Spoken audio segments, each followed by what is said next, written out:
So that's the stimulus item.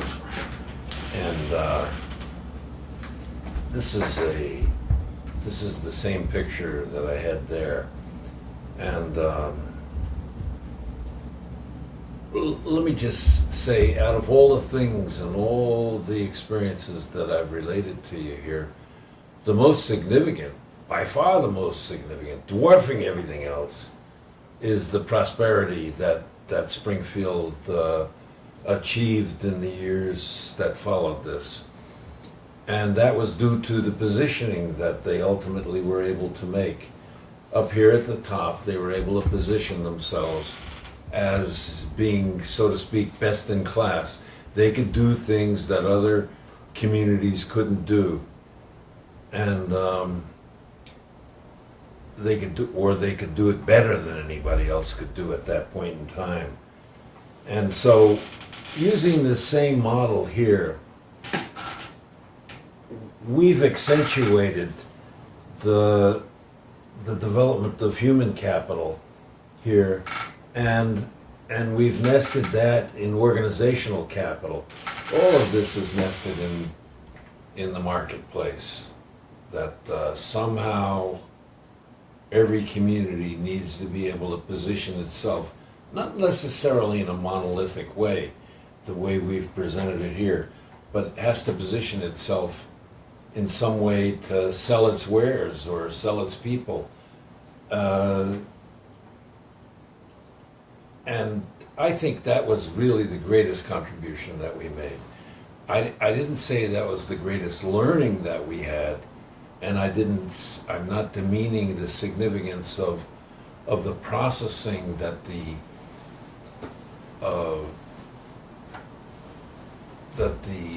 people were able to engage in, and the productivity of the organizations that they implemented.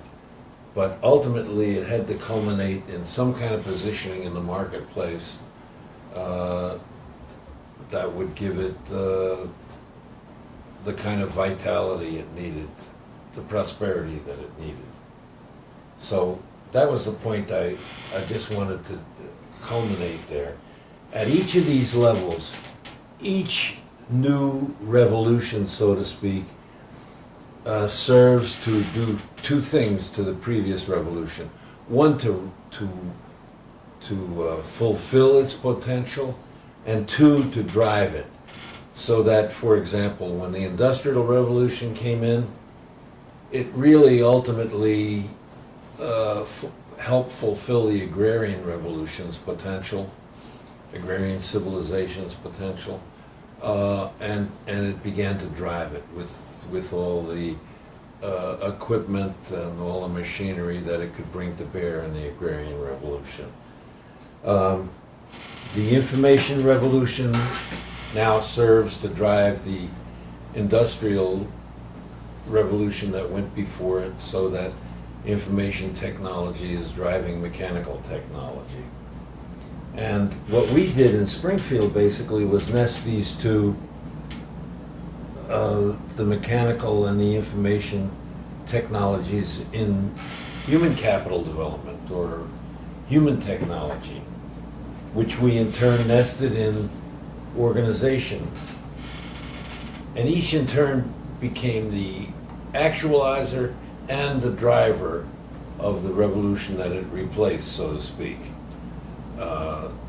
So George and I were talking at the beginning of this session. I went back to readings on the Industrial Revolution and all kinds of things like that. Those are all with us. I mean, these revolutions are developmental and cumulative. We bring that forward with us, and part of the pain of the IT revolution now is that it has served the investor market to reduce the use of human resources. So we're champing at the bit to get this back on track. But I believe these are the sources of growth. These are the sources of economic growth, and they speak to us about how to develop fully the communities and to develop the people and the information and the organizations within the communities. George, what your thesis last week was growth. Yeah. I mean, you're hearing Hernan mounting the case for anti-growth of the IT movement. Well, You want to comment or? yeah, I'm wrestling with some pieces prompted Please. by your, I'd say, just profound analysis, Hernan. And I'll just share what I got right now, and hopefully in some small way complements what you're laying out here for us. But as we started, two ideas really struck me. One was at the positioning level, at the highest level positioning for socioeconomic prosperity. And at that level, what came to mind to me was founding fathers.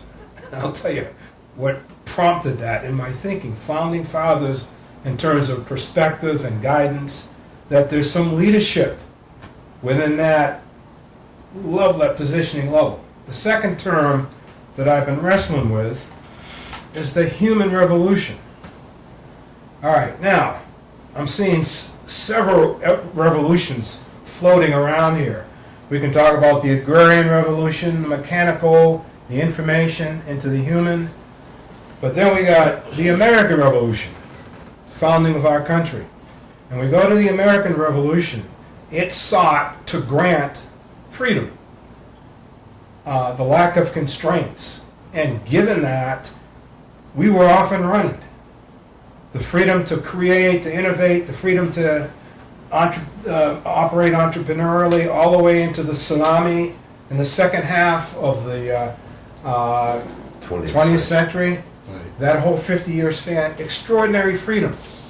Now, embedded within that, and I see the founding fathers looking back, the founding fathers at the community level inheriting from the founding fathers of our country a sense of this freedom in terms of unchecked, in terms of lack of constraints. But there's a second freedom floating around there. And that's the unfettered thinking, the freedom to think. And it's that freedom that is being addressed, that can be addressed in terms of the human revolution, in terms of enhancing generative processing for human beings in the context of generative processing for the organization, up to providing a base for guiding socioeconomic prosperity through positioning at the top of the community level. Now, shy of that, I think we've got all these anti-human growth happenings in terms of the information technology, what have you, in terms of the mentality or the mindset of human beings.